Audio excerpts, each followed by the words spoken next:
का भी योगासन बताया आपने, ये बहुत अच्छा किया आपने, इसके लिए बहुत-बहुत धन्यवाद।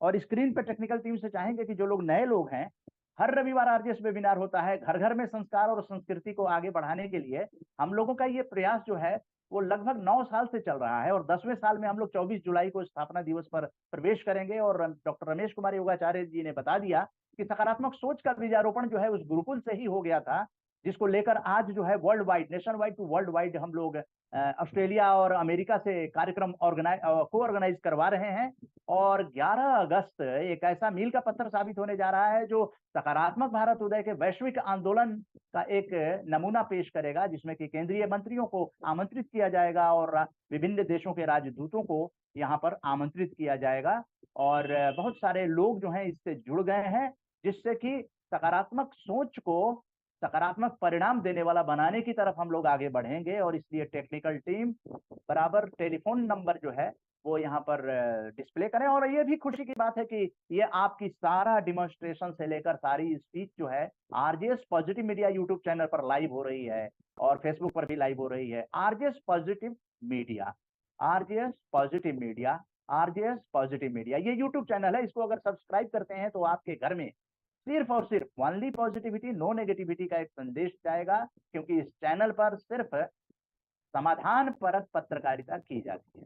तो अब ज्यादा ना देर करते हुए हम पे मुख्य अतिथि भी अभी जुड़े हैं, जुड़ने वाले हैं, अभी अभी जस्ट आप देखेंगे।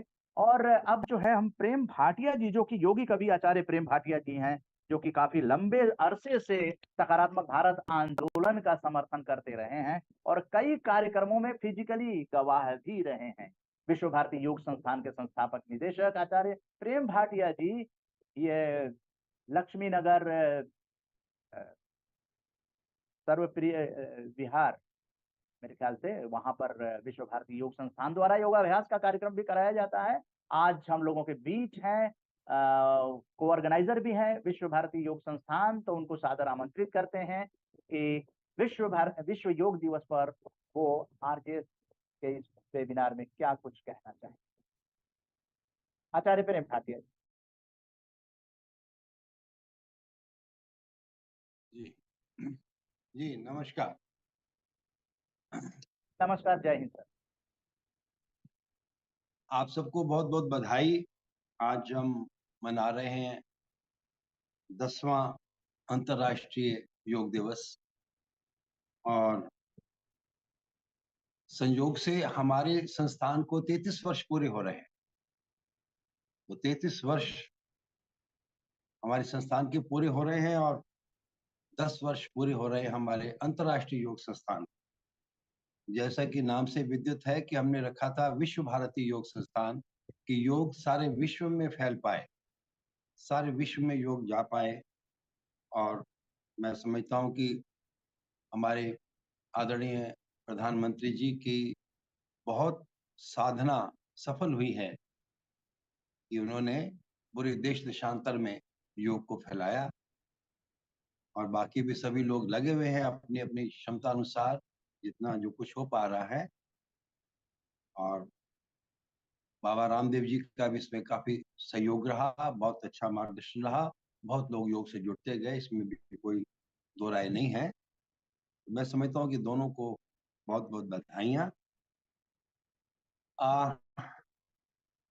हमारा थोड़ा सा जो मैं आपको बताऊं कि 1991 में जब हमने योगाभ्यास का ये कार्यक्रम शुरू किया था, इससे पहले हमने 10 वर्ष लगाए थे ये देखने के लिए कि योग का क्या ज्यादा इफेक्टिव काम हो सकता है।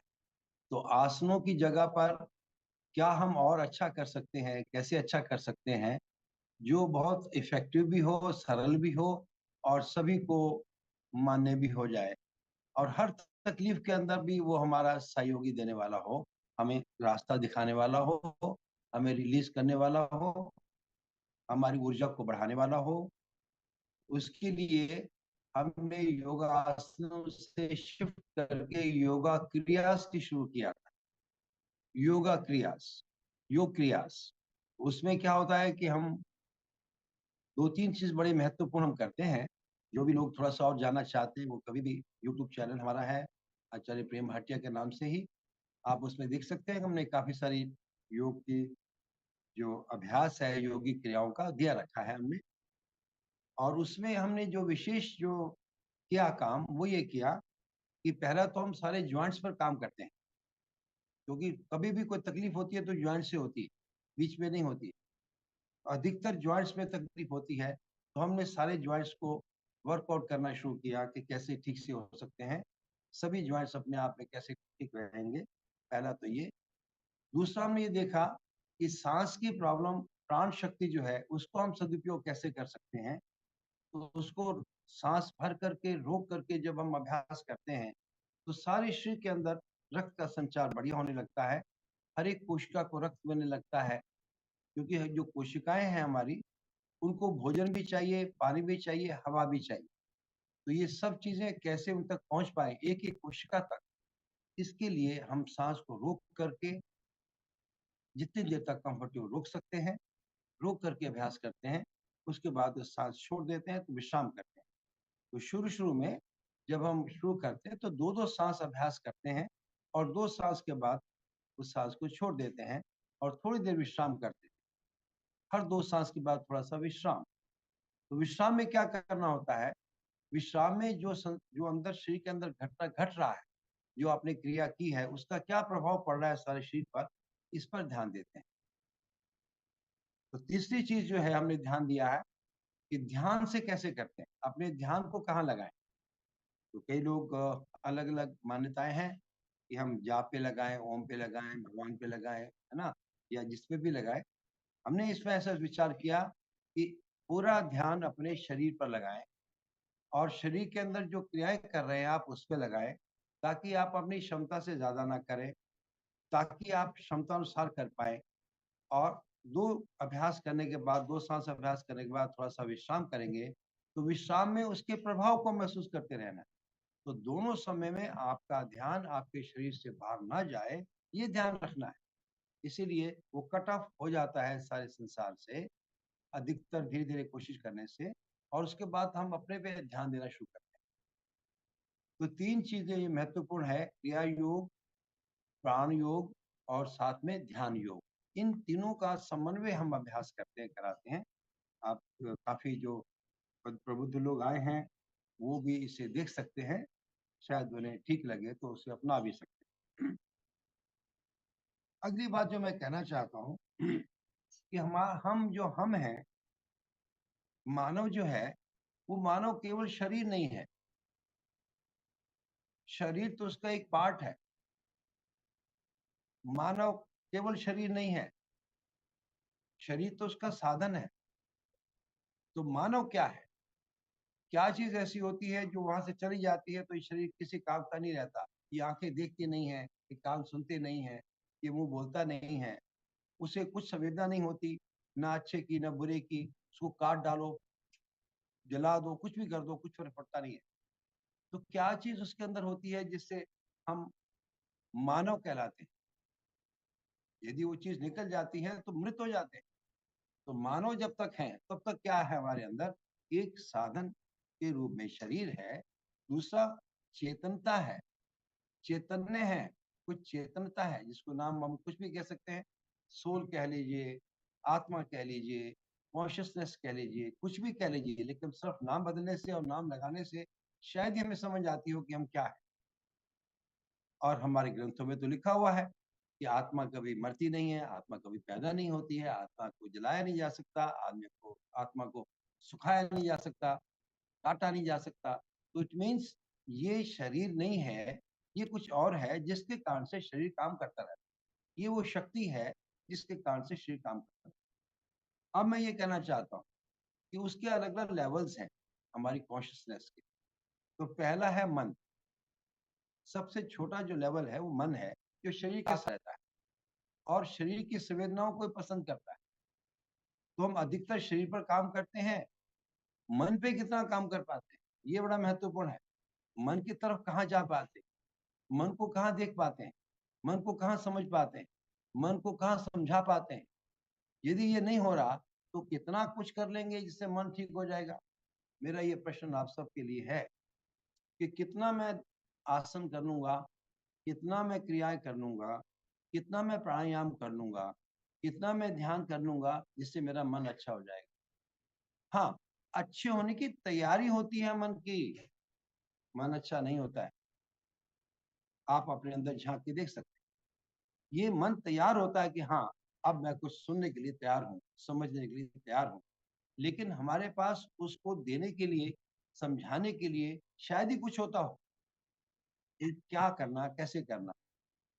तो जब तक हम रियलाइज नहीं कर पाते चीजों को, जो हम नियम हैं, जो प्रकृति के नियम हैं, जो यूनिवर्सल लॉज है, जिस पर सारी सृष्टि टिकी हुई है, यदि हम उन नियमों का हम अध्ययन नहीं करते, नियमों को नहीं समझ पाते, तो मन को कभी भी संतुष्ट नहीं कर पाएंगे, मन कभी भी हमारे पकड़ में नहीं आएगा, और हम मन के कहे से चलते रहेंगे, दुखी होते रहेंगे।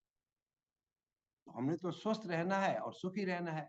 तो कैसे स्वस्थ रहें? बड़ा सिंपल काम है। 1 घंटा समय आपने दे दिया रोज, तो समझ लीजिए आपके स्वास्थ्य की 95% प्रॉब्लम्स खत्म हो गई। 1 घंटा शुरू में 15 मिनट से शुरू करें, आधा घंटा करें, पौना घंटा करें, फाइनली आकर के लैंड होता है 1 घंटा। 1 घंटे के अंदर आप सब कुछ वो कर सकते हैं जिससे आपका शरीर बिल्कुल स्वस्थ रह सकता है। कोई तकलीफ यदि होगी तो रहेगी नहीं, और यदि आने वाली है तो आएगी नहीं। ये देखिए, इतना हम बड़ी जिम्मेवारी से कह सकते हैं कि जो लोग रोज अभ्यास करते रहते हैं और अभ्यास को ठीक से समझ पाते हैं और जीवन को उसको उतारते हैं, उनको कोई तकलीफ नहीं आती, और जो आती है वो रुकती नहीं है, चली जाती है। तो मैं ये निवेदन करना चाहता हूँ कि यदि हमारा शरीर स्वस्थ हो रहा है, यदि हमारा मन स्वस्थ हो रहा है, तो हम योग को ठीक समझ पाए। नहीं तो सिर्फ हम शरीर तक सीमित हैं, आसन प्राणायाम सब कुछ, पर ये तो योग नहीं है। ये तो य का पहला है, य। अभी ग तो आया नहीं है। जैसे कह गया तो पहले क्या ही है ये। अगला क्या है कि मन हमारा कैसे स्वस्थ हो, और हम स्वस्थ मन से कैसे अपने आप को प्रमाणित कर पाए कि यस, मेरा मन स्वस्थ है, इसलिए मैं ये अच्छे काम कर रहा हूँ। इसलिए नहीं कि किसी पे एहसान कर रहा हूँ, इसलिए नहीं कि ये मुझे कोई देखेगा तो अच्छा कहेगा, नहीं, ये मेरा मेरा कर्तव्य है। मैं अपने कर्तव्यों को, अपनी जिम्मेवारी को लेता हूँ, मैं अपनी जिम्मेवारी को समझता हूँ और बड़ी ईमानदारी से उसे पूरा करता हूँ। ये देखिए कितना अच्छी बात। तो इस तरीके से हम अपने मन की स्वस्थता को आंक सकते हैं। मैं एक शेर भी सुना दूं आपको। मैं अभी शायद लिखा है थोड़ी देर पहले, शायद आपको अच्छा लगे कि देख कर, सुनकर या छूकर जो तुम्हें अच्छा लगे, जो तुम्हें आता ख्याल, देख कर, सुनकर या छूकर जो तुम्हें आता ख्याल, बस हुआ करता वही है अपने अंदर दिल का हाल। किसी भी चीज को सुन करके, देख करके, छू करके जो हमें ख्याल आता है, मन में विचार आता है, बस वही हमारे दिल का हाल है। आप सोच सकते हैं कि कितनी प्रकार की संवेदनाएं हमें होती रहती हैं और हम बहकते रहते हैं, क्योंकि हमारे अंदर उसके प्रति कितना मसाला बना हुआ है। तो बाहर की तकलीफों से मुझे लगता है कि इतनी प्रॉब्लम कभी नहीं होती है जितनी अंदर की तकलीफों से होती हैं। किसी मित्र ने कहा कि गर्मी बहुत बढ़ गई है। मैं हाँ, हो गई है। मैं गर्मी तो गर्मी बढ़ेगी, पोल्यूशन जितना हम कर रहे हैं तो उससे गर्मी बढ़ने वाली है, ऋतु असंतुलित होने ही वाला है। कहते फिर कैसे, बहुत गर्मी में क्या? मैं जी, गर्मी क्या करेगी हमारी? हमें गर्मी क्या करेगी? हमारे अंदर जो चल रहा है उसको कभी ध्यान दिया है क्या? तो मैंने शेर उनको सुनाया और काफी देर तक मित्र हमारे हंसते रहे। मैंने लिखा था, शेर लिखा था कि बाहर की चिंगारियों से महफूज हुए तो क्या, बाहर की चिंगारियों से महफूज हुए तो क्या, अंदर भड़कते शोलों को हवा देते रहे हम। जो अंदर भड़क रहा है शोले, उसको तो हवा दे रहे हैं, और बाहर से थोड़ा सा तकलीफ हो रही है तो हमें लगता है बहुत तकलीफ है। नहीं, ऐसा नहीं है। इनफैक्ट ये अंदर की गर्मी बाहर निकल रही है, हमारी नासमझियों की गर्मी बाहर निकल रही है। ये देखिए, तो किस प्रकार से हम यदि नहीं समझेंगे तो कितना खराबी करेंगे, कितना खराब अपने लिए करेंगे, कितनी खराबी दूसरों के लिए कर लेंगे, कितनी खराबी सारे संसार के लिए करके जाएंगे, इसका कोई और छोर नहीं। इसलिए मानव जब तक समझता नहीं है कि मानव क्यों है, उसका मानवीय बनने का पर्पस क्या था, यदि मैं अपने पर्पस को नहीं जानता हूँ, यदि मैं समझता ही नहीं हूँ कि मैं किस लिए पैदा हुआ हूँ, मैंने क्या करना है जिंदगी में, मुझे क्या करने योग्य है और क्या करने योग्य नहीं है यदि नहीं पकड़ में आता, तो मैं कहाँ मानव हूँ? मैं मानव नहीं हुआ हूँ, मैं केवल मानव के शरीर को धारण किए हुए। तो हमारी जीव चेतना चल रही है, चेतना में तो जीव ही है, जैसे जीव करते हैं वैसे हम करते रहते हैं।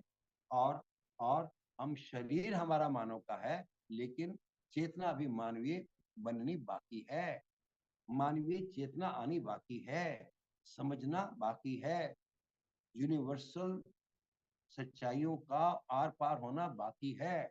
और जब तक इस तरफ हमारा कदम नहीं बढ़ता, तो कितना भी हम काम कर लें, कुछ भी कर ले, मुझे नहीं लगता कि उसका जो प्रतिफल आने वाला है वो कभी भी हमें सेटिस्फाई कर पाएगा। मित्रों, मैं ये कहना चाहता हूँ कि तन को तो थोड़ा सा वक्त दे दीजिए, ठीक हो जाएगा। थोड़ा सा वक्त दे दीजिए, हाँ बेटा, थोड़ा सा समय देना है तन को। कोई तो फर्क क्यों आया है? सॉरी, कुछ बोल रहे हैं? हेलो, तो मैं एक शेर और अर्ज कर दूं? जी माथुर जी, मैं एक शेर और अर्ज कर देता हूँ। तन को भी कुछ वक्त देना चाहिए, तन को भी कुछ वक्त देना चाहिए, मन को तो हर वक्त देना चाहिए। ये देखिए, थोड़ा सा चुके नहीं और गई भैंस पानी में।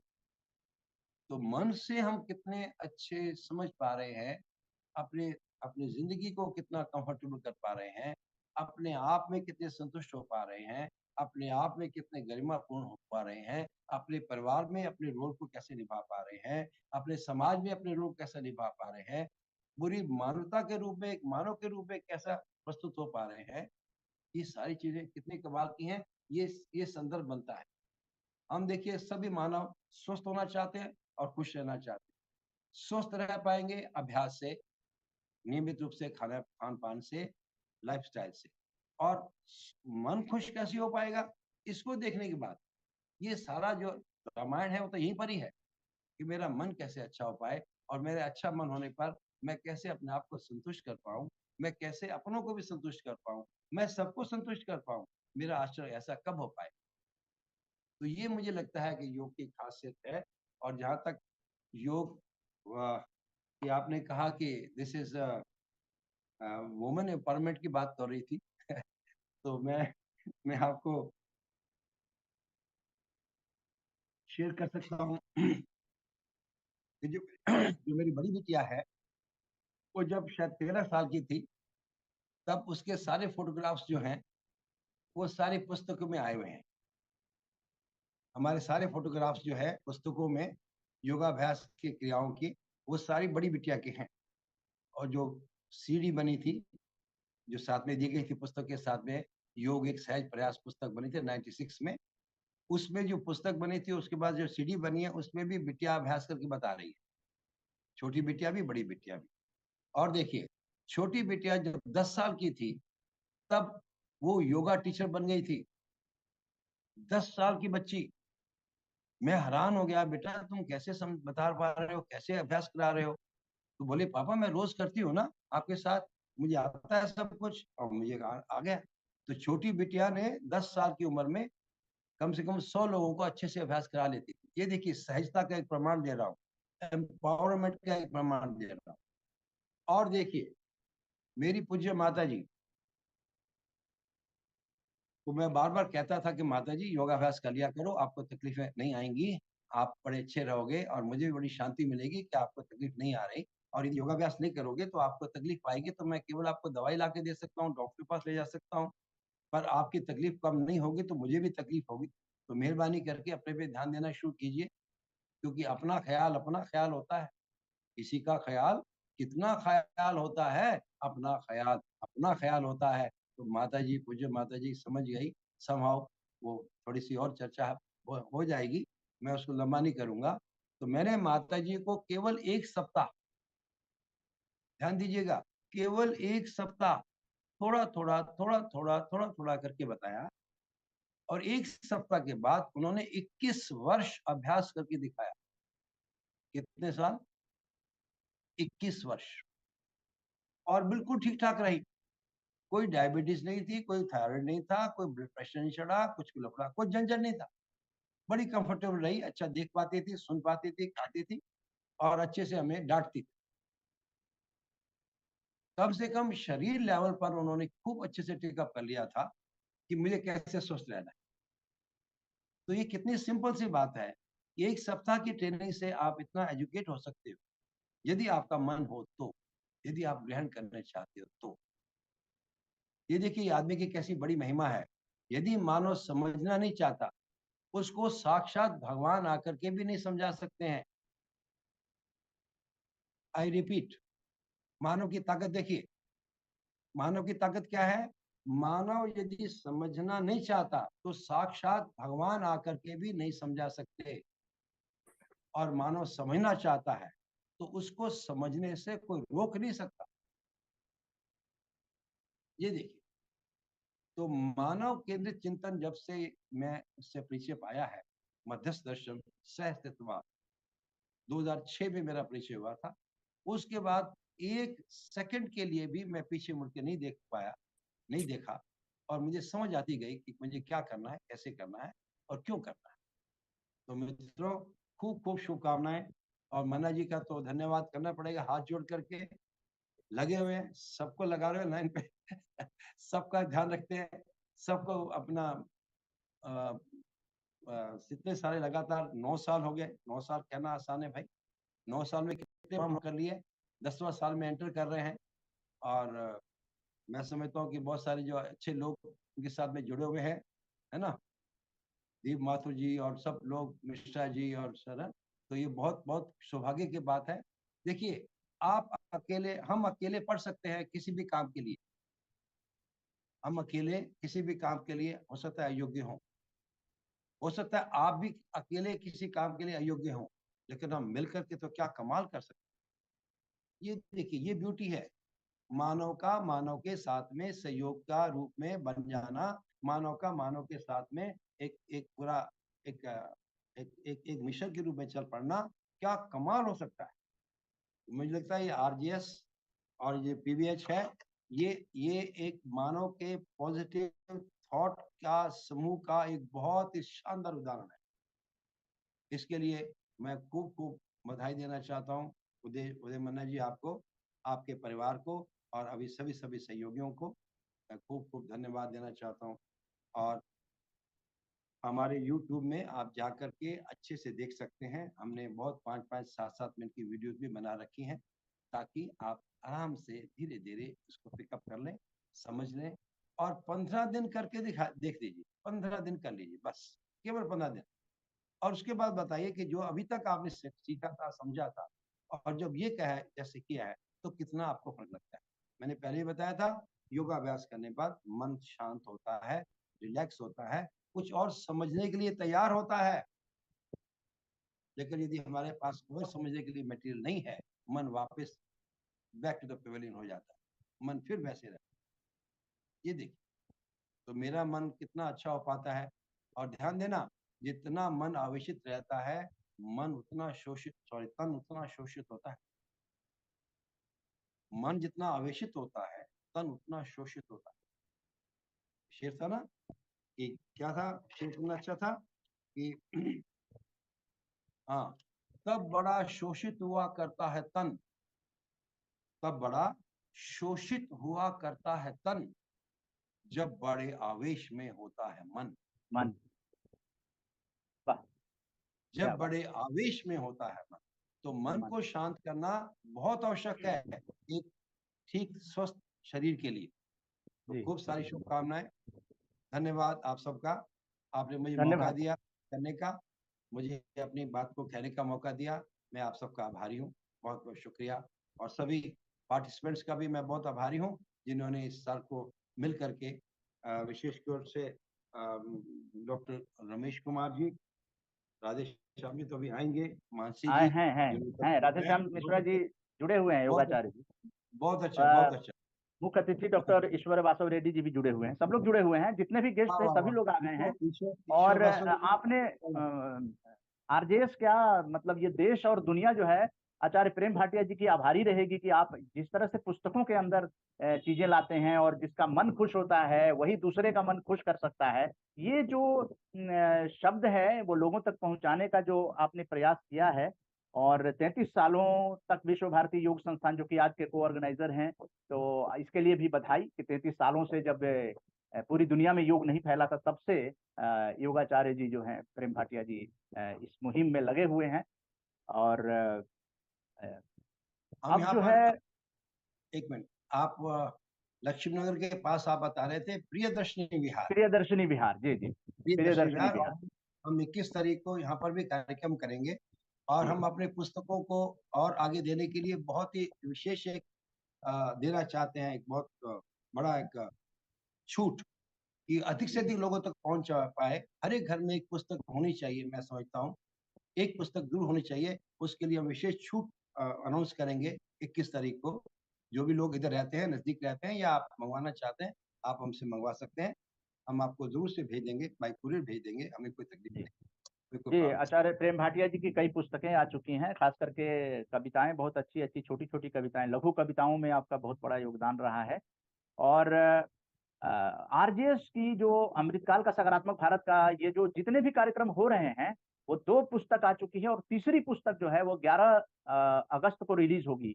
और 10वें साल में हम लोग प्रवेश करेंगे, 24 जुलाई को सकारात्मक भारत उदय दिवस मनाएंगे, तो उस वक्त पोस्टर लॉन्च होगा ग्रंथ 3 का।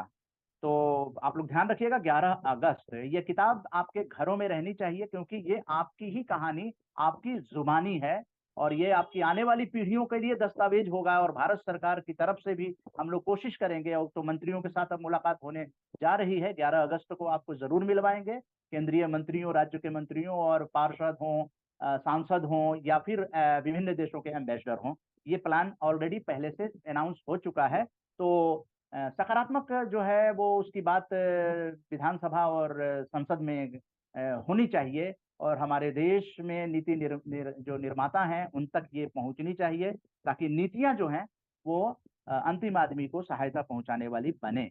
अब ज्यादा न देर